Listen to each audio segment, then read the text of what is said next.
Thank you for watching this Last Mile Profits video. Porch piracy is particularly relevant at peak time.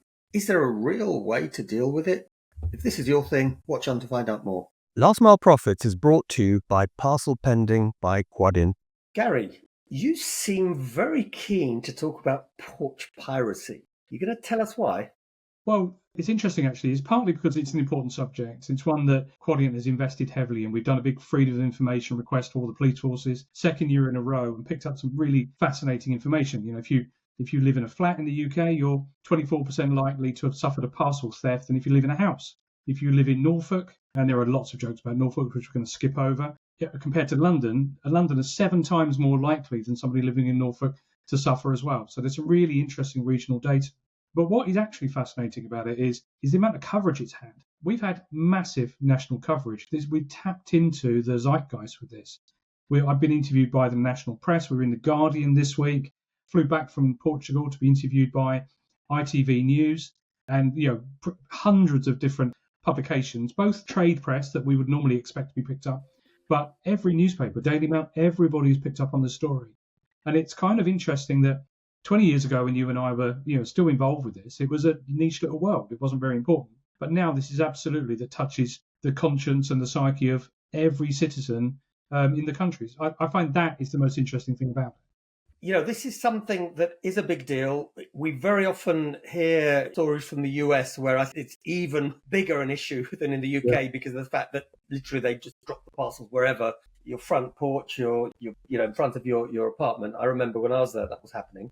But the key question is, at the end of the day, okay, so we know it's a big topic. Frankly, other than leave with neighbour, out of home, lockers and poodles are the only other solution, really. Yeah, but it's interesting that how keen's the wrong word, but how willing the carriers are to allow their drivers to leave stuff on the doorstep. So I've been at pains to point out in all the interviews that we're not going to bash the carriers, but the point is that there's a mutual responsibility here. I think the packaging could be done better. If your parcel obviously contains the latest Nike training shoes, it's very much more likely to be stolen off the doorstep. Thieves look for things that are easy and profitable to resell. If your driver doesn't listen to your instructions or do what you say, then they will just leave it anywhere. So there's a little bit of responsibility on the carrier. And I think consumers could do things more sensibly as well. Sometimes. It's not always at the door of the consumer, though. But I think it needs a concerted effort to fix it. There are unfortunately videos going around of where drivers have, thanks to the use of Ring doorbells, putting a parcel down, taking a photograph, saying it's delivered, then stepping straight back into the field of view, picking the parcel up and taking it back in the van to keep for themselves. But I think these are the minority.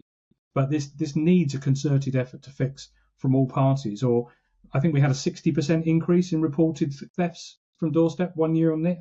If it keeps on growing like that, that's a massive growth. Yeah, I agree. This is a big issue, and maybe this is one I think really that would be great to see. Has anyone got experience of something that has worked? Because of course you have got lockers or poodles, which is a great and safe solution if someone knows they're not going to be home. You've got lots of weird and wonderful devices, like I remember a harmonica type door that opened up and you could put the parcel in there. We've got the things that you mentioned, but maybe some of our viewers have got some ideas of things that have worked, or even horror stories of what's happened. Both would be interesting. And Gary, I think, this is something that comes back again and again. You, of course, will be providing autographs for anyone that needs them, given your various media, should we say, nano influencer, media star, whatever it is. If you want Gary's autograph, then just drop a comment below or see him at the delivery conference in London. Gary, great talking, and looking forward to the next scintillating video someday in the future. Last Mile Profits is brought to you by Parcel Pending by Quadient.